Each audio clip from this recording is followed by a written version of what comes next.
Known as a gentleman's game, cricket is one of the most popular sports in the world.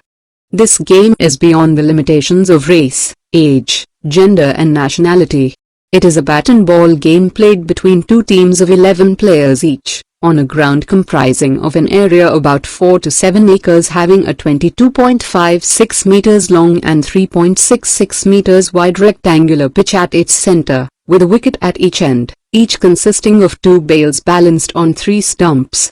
Each team consists of a wicket-keeper and 1 to 10 bowlers, batters or all-rounders, and is led by a captain and a vice-captain. Both teams do batting and fielding one by one. The game proceeds when the captains of two teams toss a coin to get the right to choose batting or fielding first. The team doing batting first tries to score as many runs as possible, while the team doing fielding first bowls and fields, trying to out or dismiss the batters and restrict batting team in scoring runs. The winner is the team that scores more runs while doing batting. Each team also has a 12th player who can field if any one player of playing 11 is injured. However, the 12th player is not allowed to bat or bowl. The game is typically regulated by 4 officials: 2 field umpires, 1 off-field umpire or third umpire, and 1 match referee. Fielding team comes in the field with 11 players whilst the batting team sends its 2 players at pitch, 1 at each end. 1 field umpire stands behind the wicket at one end of the pitch, known as non-striking end, while the other at a position called square leg, which is about 15 to 20 meters away from the wicket at other end of the pitch, known as striking end. 9 members of the fielding team take positions in the field as fielder where the captain wants. The other 2 members of the team are the wicket-keeper and the bowler. Wicket-keeper takes position behind the wicket at striking end, wearing a pair of webbed gloves, protective pads and a helmet if required.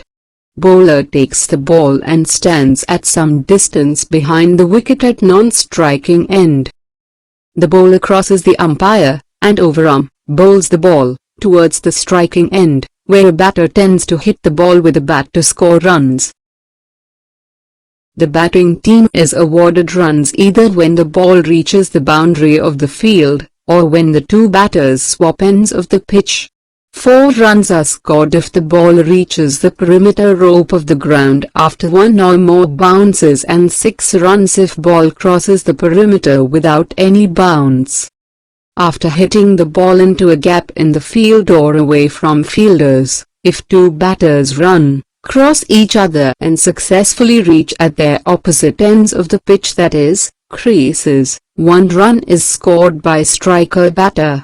Theoretically, any number of runs can be scored per strike by running between the wickets, but it is practically difficult to score more than 3 runs against a single strike, because one of the fielders will have retrieved the ball and thrown it back to the bowler or wicket-keeper.